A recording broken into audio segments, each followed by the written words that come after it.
Desde el capítulo 8, hermanos, el apóstol Pablo trae problemas con la idolatría.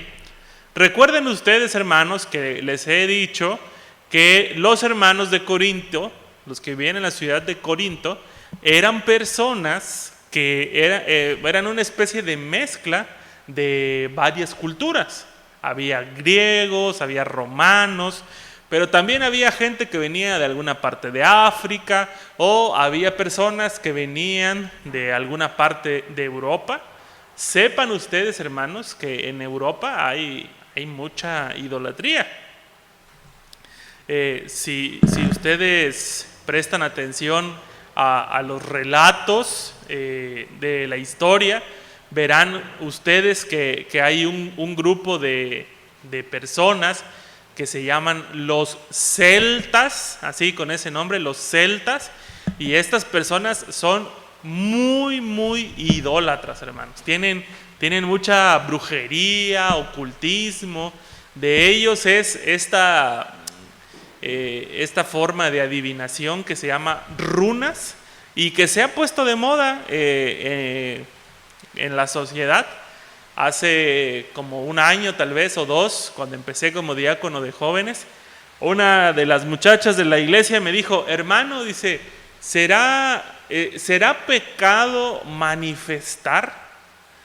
Y yo dije, bueno, quiere ir a hacer una marcha o algo. Y le digo, a ver, explícame qué es manifestar. Y me dice, pues ponerse en el espejo y decir, manifiesto que me va a ir bien en el examen. Le digo, no creo. Pero no le di una respuesta rápida. Le digo, a ver, explícame en qué se basa.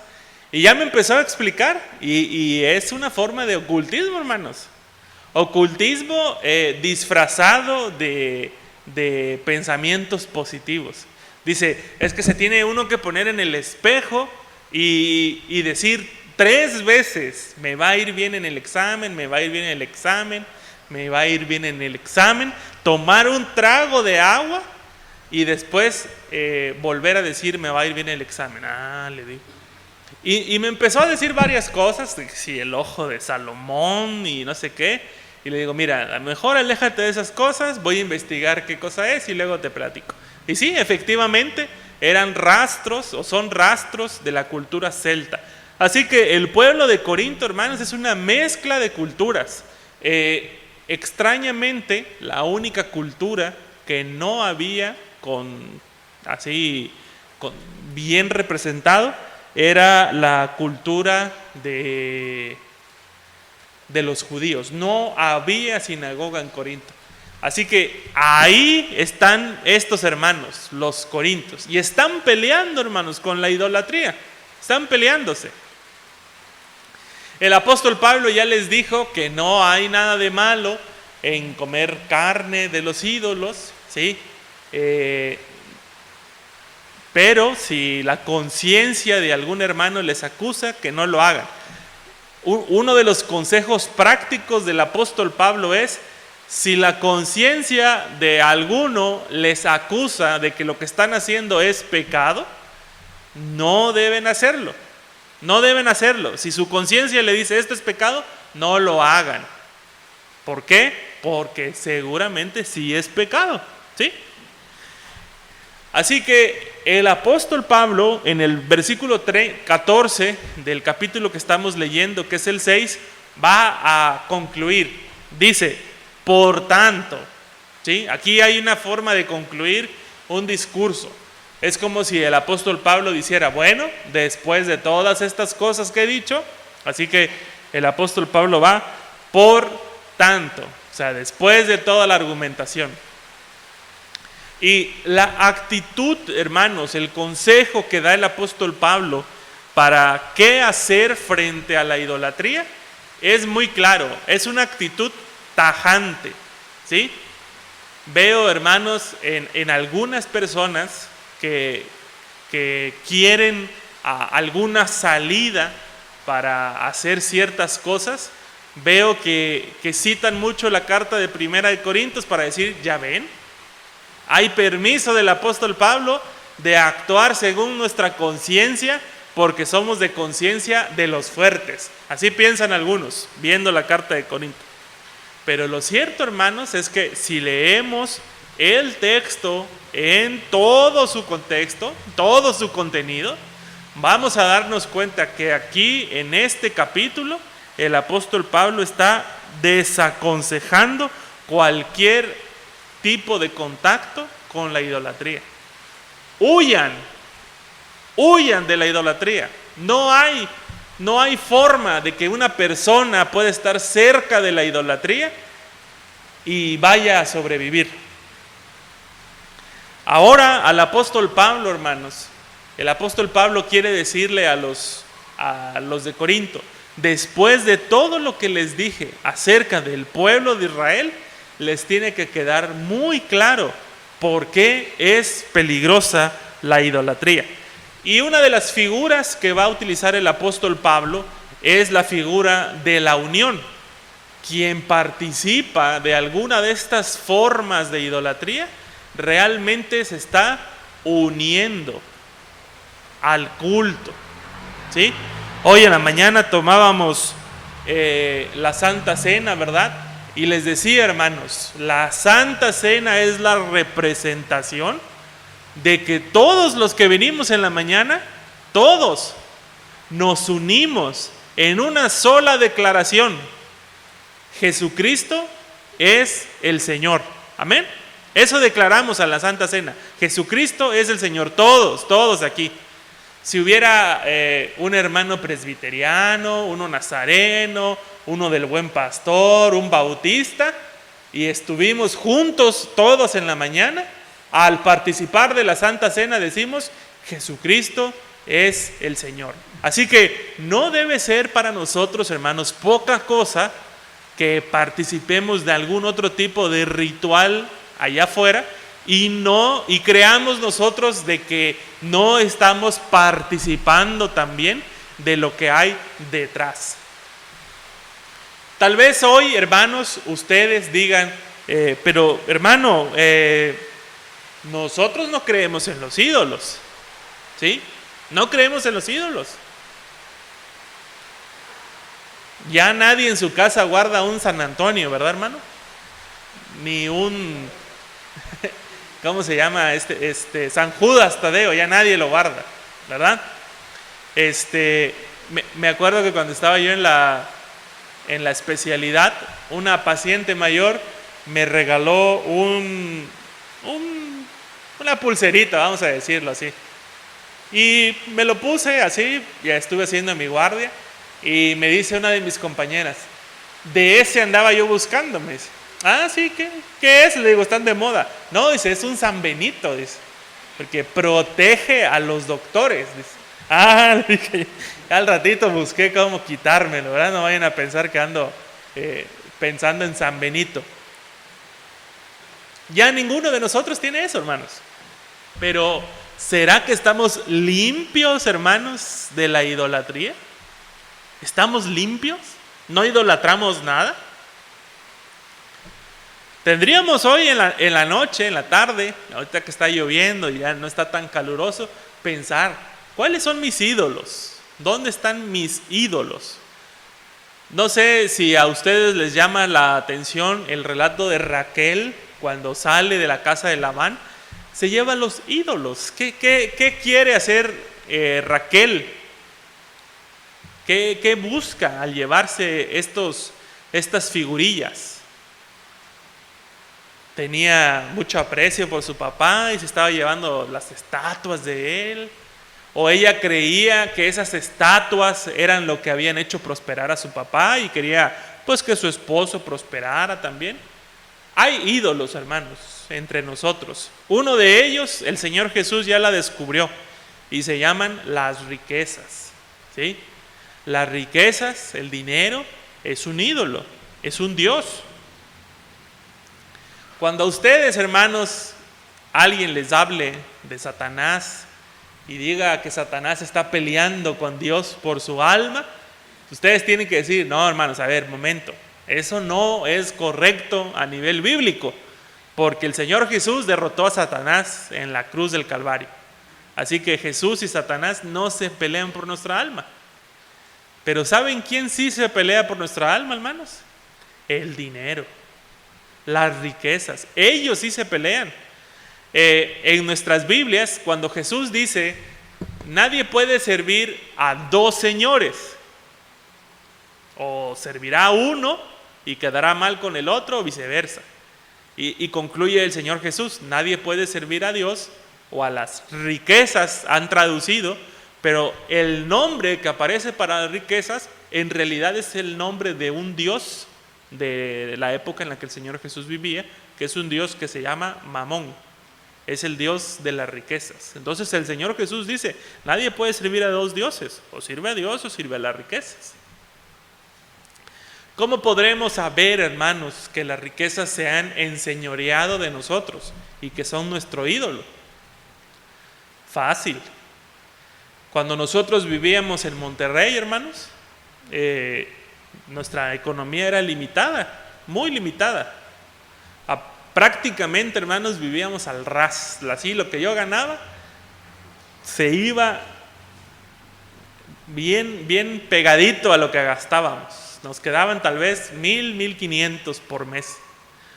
Así que nuestra confianza en Dios prácticamente era ciegas, hermanos. Que no se enfermen los niños, que no les dé calentura. ¿Saben cuántas veces se enfermaron los niños, hermanos? Bien poquitas, bien poquitas. Yo creo que menos de 2 veces se nos enfermaron. Pero en cuanto venimos a Tuxtla y ya vine con un trabajo estable y cambia ahora el recurso, ahora nuestra confianza también decimos que está en Dios, pero si se enferma el niño, ahí está, mira, cómprale su medicina. ¿Sí? Ve a comprarle su medicina al niño. Ya no una oración, ¿verdad? O una confianza de que Dios lo va a sanar.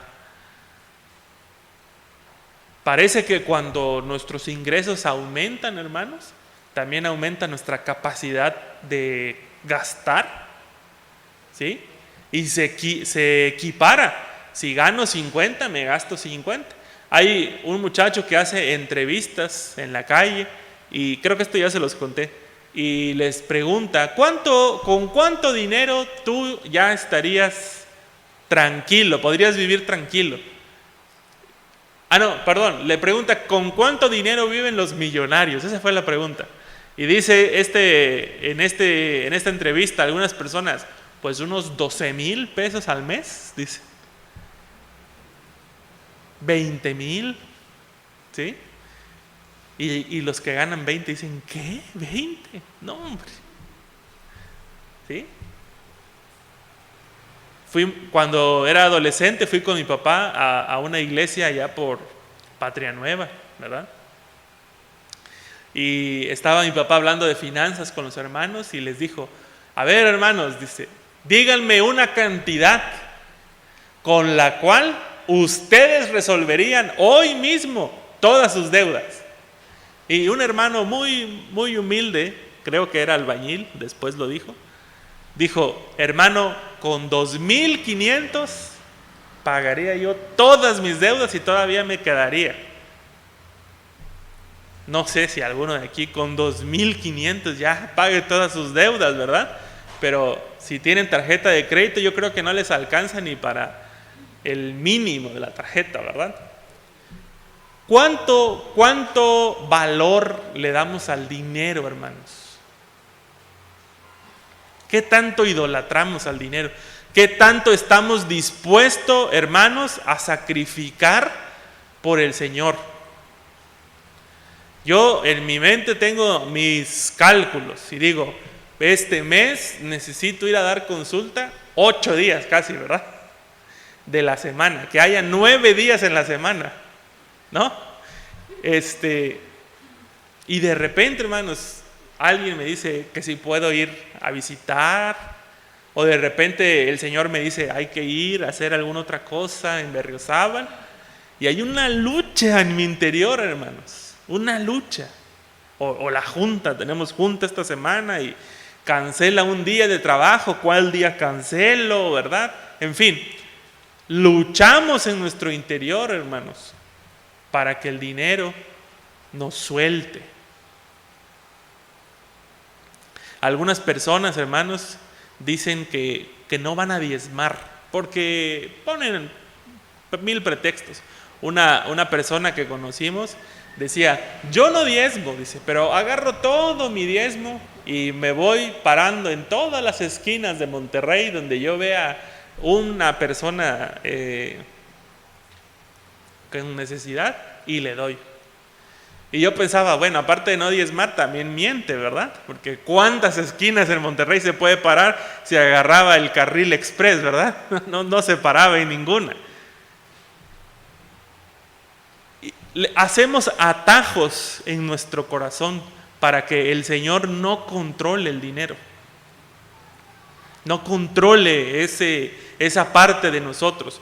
Les decía yo hace tiempo, ¿verdad?, que lo que ahora los estudiosos de la iglesia consideran que es la palabra secular, ya no es tanto que nosotros hagamos cosas del mundo, sino que los hermanos de la iglesia tengamos pequeñas cajitas o pequeños espacios en donde guardamos cosas. En esta cajita voy a guardar todo lo que hago adentro de la iglesia, pero en esta otra cajita el dinero, en esta cómo cuida a mi familia, etc. Como que nuestra vida está fragmentada.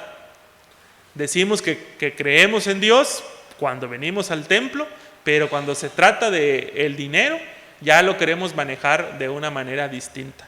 ¿Qué hay detrás de nuestro corazón, hermanos, cuando ponemos atajos sobre cómo utilizar el dinero?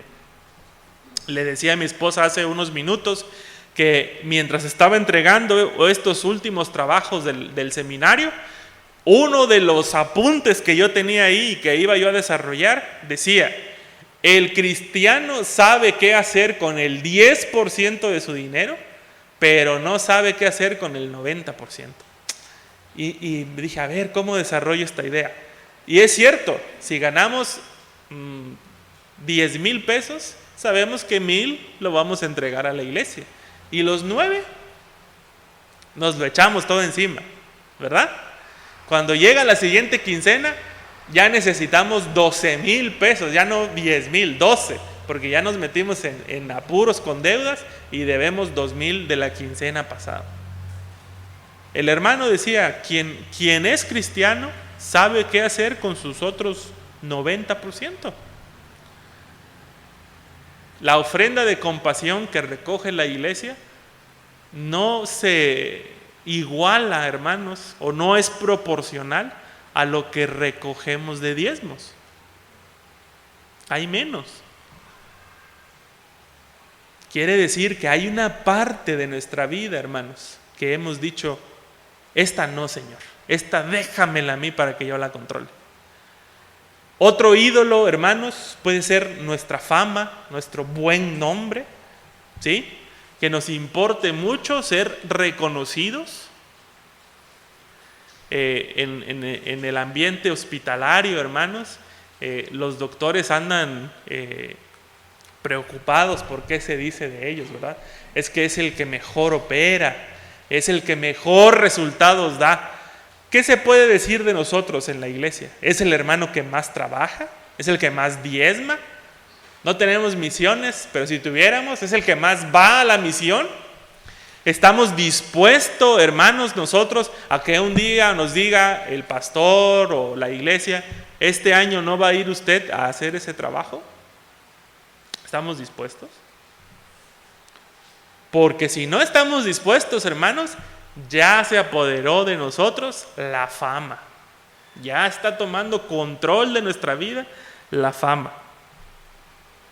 El trabajo puede ser un ídolo, hermanos.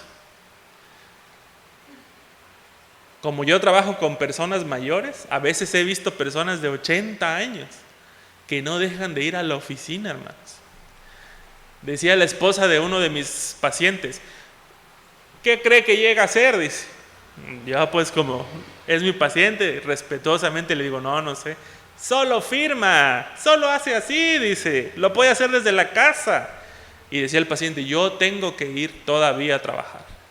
¿Sí? El trabajo, sí. Trabajar. Hay personas que están muy orgullosos, hermanos, de que son muy trabajadores.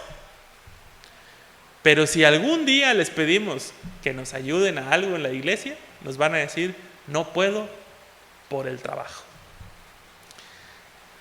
Estas son algunas de las cosas que yo pensaba mientras preparaba el sermón, que pueden tomar el control de nuestras vidas. Pero, hermanos, la tarea que yo les dejo hoy es que ustedes piensen en casa qué ámbitos o qué partes de su vida no le han rendido ustedes al Señor. En qué ambientes de su vida ustedes no dejan que el Señor controle sus vidas. Aquí no, Señor, aquí no. En esta parte no. Porque en esas partes, hermanos, de seguro hay un ídolo. El apóstol Pablo dice, bueno, si vamos a participar de la Santa Cena y de la comunión, pues obviamente todos vamos a participar de un solo credo. Si se dan cuenta, les pide en el versículo 18 que consideren al pueblo de Israel. Dice, consideren al pueblo de Israel. ¿No entran en comunión con el altar los que comen de los sacrificados? Bueno, esta imagen la tenemos en Deuteronomio 12:27. Dice, toda la sangre, tanto la carne como la sangre de tus holocaustos, las ofrecerás sobre el altar del Señor tu Dios. Derramarás holocaustos y las ofrecerás sobre el altar de tu Dios. Derramarás la sangre sobre el altar, pero podrás comer la carne. Es decir, hermanos, el pueblo de Israel traía sus ofrendas para Dios, derramaban el holocausto para Dios, pero el Señor les permitía comer de esa ofrenda que ya habían puesto en el altar. Es decir, Dios les permitía a ellos, como si estuvieran en un banquete, en una mesa, comer de lo que le habían ofrecido a él. Nosotros no necesitamos de imágenes o estampas para idolatrar, hermanos.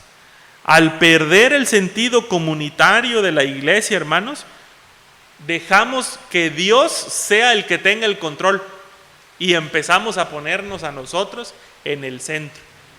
Hermanos, esta es la raíz del pecado y por eso este sermón tiene que ser enfático en la idolatría.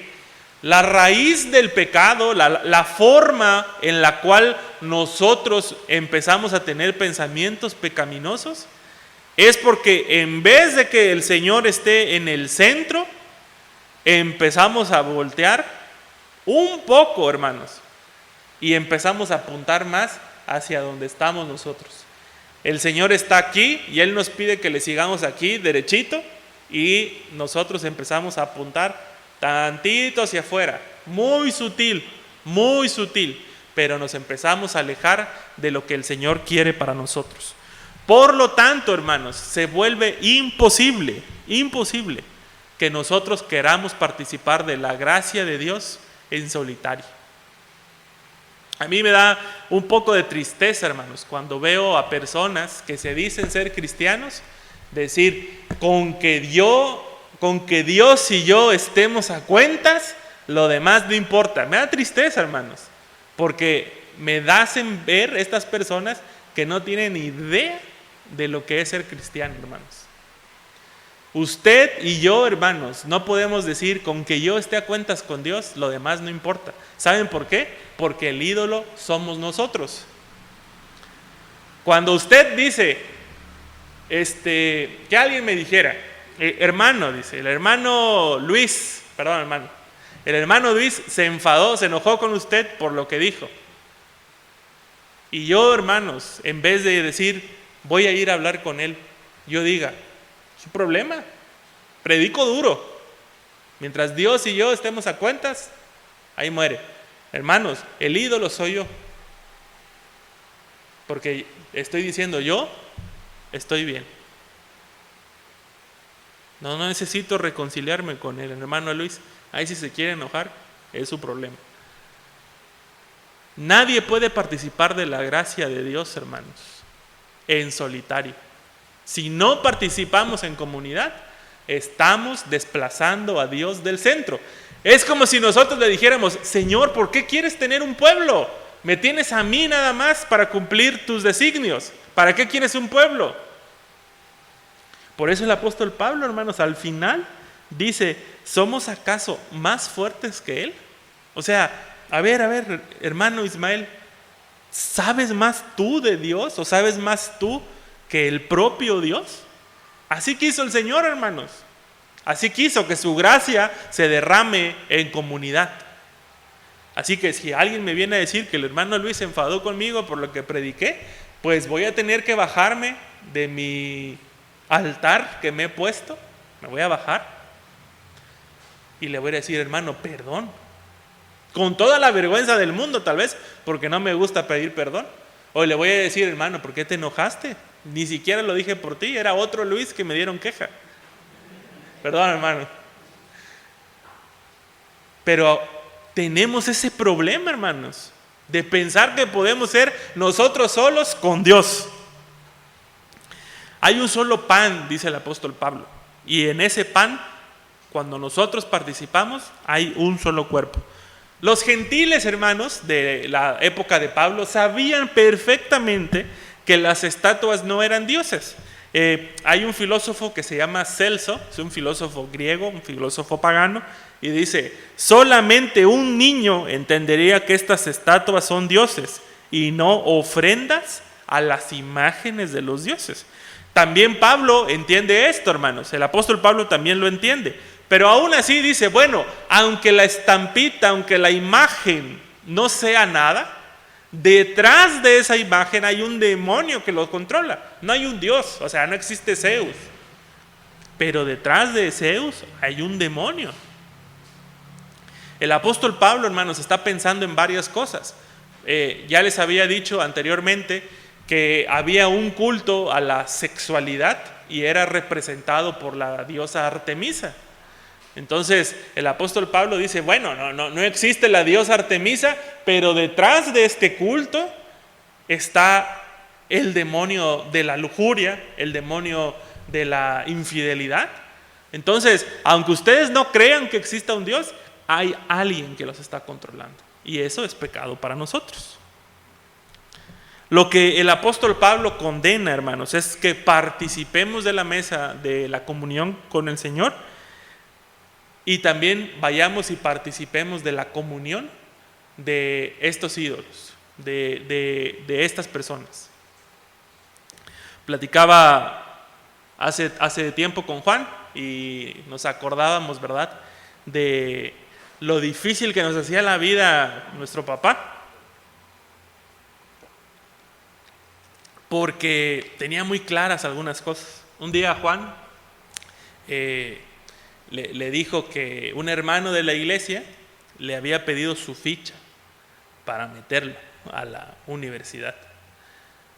Ay, hermanos, ¿para qué le dijo? Mejor no le hubiera dicho nada, ya le hubiera dicho después que ya estaba inscrito. Nos dio una terapia, hermanos, de por qué no debíamos confiar en esas cosas. Para empezar, nos habló de la corrupción y que pedirle que alguien te ayude a entrar a una escuela es corrupción.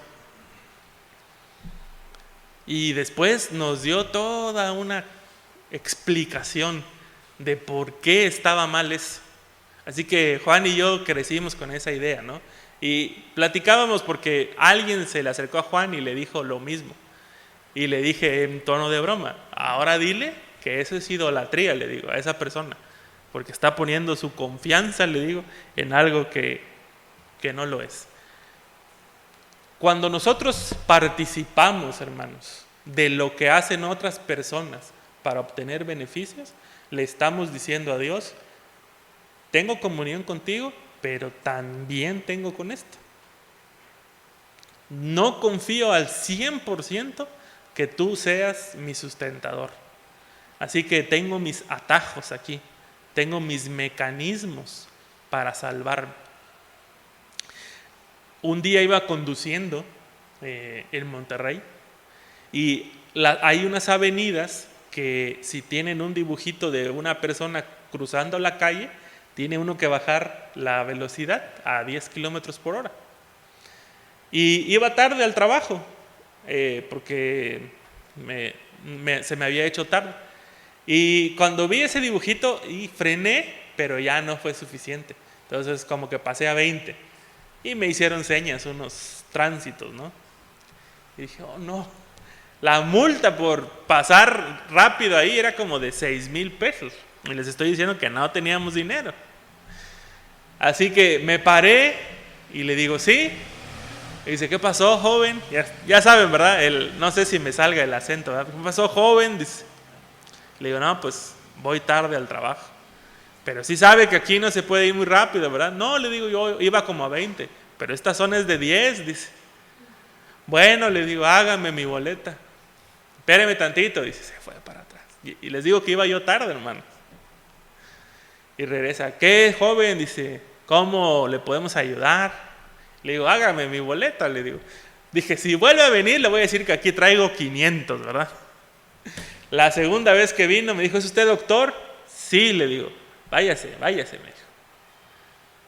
Por un momento, hermanos, estuve dispuesto a participar de la mesa de la corrupción. Yo quiero que ustedes lo vean así, hermanos. Cuando nosotros decimos, no nos hace daño, sí nos hace daño, hermanos.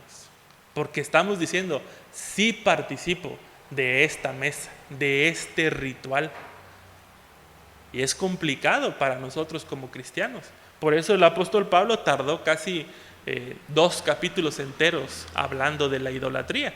Y nos ha puesto varios ejemplos. Y nos ha dicho el apóstol Pablo, estos ejemplos son para que ustedes pongan atención. El Señor los escribió por ustedes. El cristianismo, dice este autor que se llama N. Míguez, el cristianismo representaba una amenaza contra el sistema porque era excluyente de los otros dioses. Pedía veneración a un crucificado y amenazaba la paz de los dioses. Quiero detenerme 2 minutos aquí. Había un concepto entre los griegos y los romanos que se llama la Pax Deorum, que era más o menos así como un pacto entre los dioses, ¿sí? Los dioses se ponían celosos. Entonces los romanos y los griegos decían, a ver, equilibremos. No vaya a ser que Poseidón hoy nos castigue. Que haya una capilla de Poseidón. Y ahí se iban unos 10 con Poseidón. ¿Sí? Equilibremos. Ya hay muchos con Poseidón. Y aquí el templo de Apolos está descubierto. Ahí venían unos a equilibrar. Entonces estaban ellos todo el tiempo, hermanos, con temor. No le hemos rendido culto a Hades. Corran. Y ahí iban. No vivían en paz. Pero ellos pensaban que si equilibraban los cultos, había paz entre los dioses. Por eso este autor dice que el cristianismo es una forma rebelde de ser, porque excluye a todos los dioses y nos pide que solamente le tengamos veneración a uno. Y ese Dios estaba crucificado. Un signo de debilidad era el Dios de los cristianos y sigue siendo el Dios de nosotros. Tenemos que pensar en eso. Nuestro Dios está en una cruz. Estaba en una cruz. Representa la humillación y le veneramos. Nuestra forma de ver la vida, hermanos, excluye a todos los otros dioses y solamente le rinde adoración a uno solo. Es un problema. Porque eso quiere decirnos, hermanos, hermano Ismael, de ahora en adelante, tu única prioridad va a ser alabar al Señor. Si Dios te pide que un día de la semana ya no llegues al trabajo, tienes que aceptarlo. ¿Por qué, hermanos? ¿No es más fácil bajar nuestros gastos? Pero queremos seguir viviendo con gastos altos antes que dejar que el Señor tome el control de nuestras vidas. Pensamos que sí podemos hacerlo. Voy a agradar a Dios mientras tengo así una vida bastante cómoda y ya, mis diezmos los doy completos. Si el hermano Oscar pregunta y que los proyecten, estoy completo. ¡Wow! ¿Cómo diezma el hermano? Sí, hermanos, pero en el fondo sigo controlando mi vida. Porque cuando el Señor me habla y me dice, ve a hacer tal cosa, le digo, no, Señor, porque ese día trabajo. ¿Me explico? Tenemos que estar siempre pendientes, hermanos, de hacia dónde está nuestra fidelidad y nuestra veneración. Pablo ve cómo son antagónicos Dios y los dioses. Lo ve desde el Antiguo Testamento.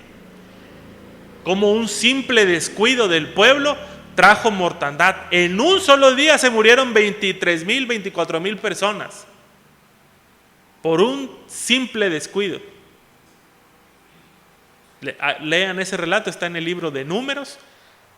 Solamente dejaron que unas muchachas bajaran y les dijeran, ¿no quieren ir a la comida de nuestro Dios? A ver, vamos. Y cuando fueron, estaban en una gran depravación ya los del pueblo de Israel y Dios los tuvo que consumir.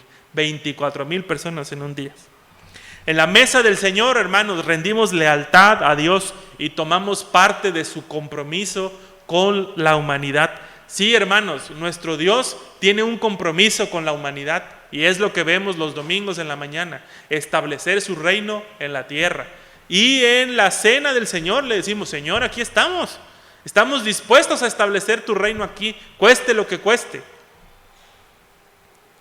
Y ese cueste lo que cueste, hermanos, hoy nos está desafiando. ¿De verdad estamos dispuestos a hacer cueste lo que cueste?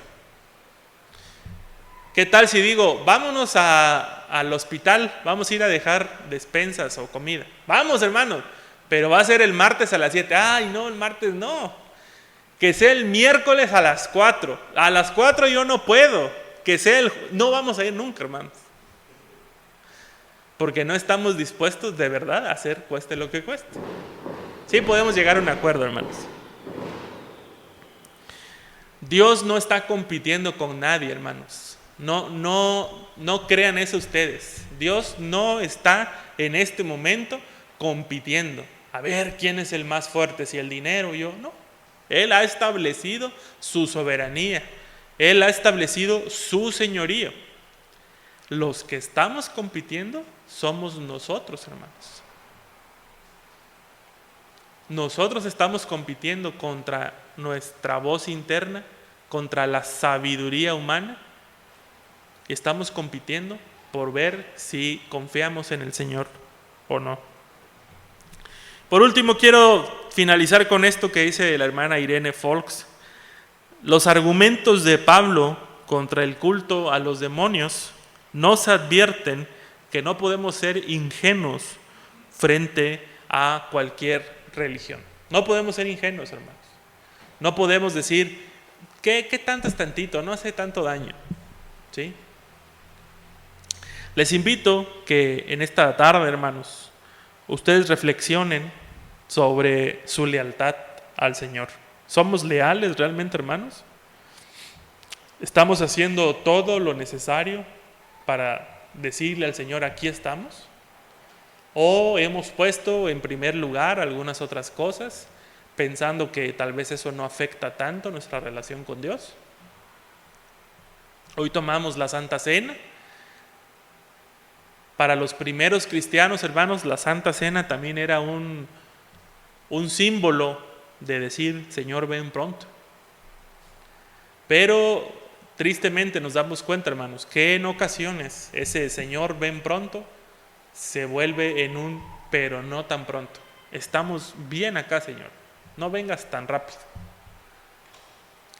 Le pidamos al Señor hoy, hermanos, que nos permita abrir los ojos, que nuestra cabeza, nuestra lealtad, nuestra mente, hermanos, estén enfocadas solamente hacia Él. ¿Les parece, hermanos? Amén. Vamos a ponernos de pie. Esto requiere confianza también, hermanos. A lo mejor algunos de ustedes están batallando con la confianza. Les cuesta confiar en el Señor. Hoy es un momento de pedirle, Señor, ayúdame. Quiero confiar en ti. Sé que si trabajo este número de horas no me va a alcanzar, pero ayúdame a confiar en ti. Ayúdame a confiar en ti, que tú eres mi sustentador, y permite que el resto del tiempo que yo tengo te lo pueda dedicar a ti. Amén.